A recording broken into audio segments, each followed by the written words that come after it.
So growing up, I was somebody who always liked to feel like the club face rotated back and rotated down through the shot. Most teachers would call this a club face that matches my left forearm on halfway back. And so that club face would continue back and come down, and it would sort of mirror the left arm as it went, right? Well, one day I got taught, because I was hitting the ball a little bit to the right, to try and play with more of a shut club face. So guys like Dustin Johnson, maybe Brooks Koepka, you can see now that face is now matching my spine angle, which a lot of teachers would say is good.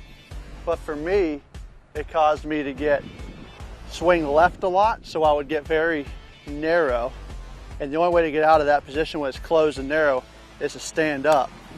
So then I'd end up with a really high handle and an open club face, and I'd hit it to the right. So once I saw a few of those shots go to the right, I struggled a lot. The first thing Brad did, instead of fix my backswing like everybody else tried to do and get me to open the face more, we worked on how do you release the club from more of a square to open position. So essentially he had me get an impact bag, and we'll use my golf bag first. So I was learning how to take a shallow shaft with an open face and square it up again. And so I would do that with one hand and then again with two hands, and I would learn how to square the face up. That was the first drill we did that helped me relearn how to take like I said, a shallow square to open face and square it back up. Because before I had a steep shut face and I didn't know how to square it up. So the second drill we did was this down under board, which was meant to be placed on the ground between your feet. And that's what we call a foot pressure drill. So what happens is when I would have a shut face, I would try and slide left to cover the ball and square the face up with my body.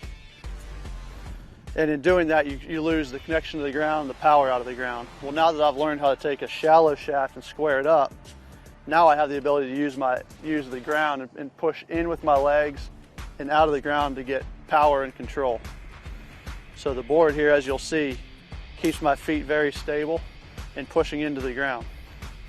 You can't jump off and get ahead of it. You've got to stay in the shot.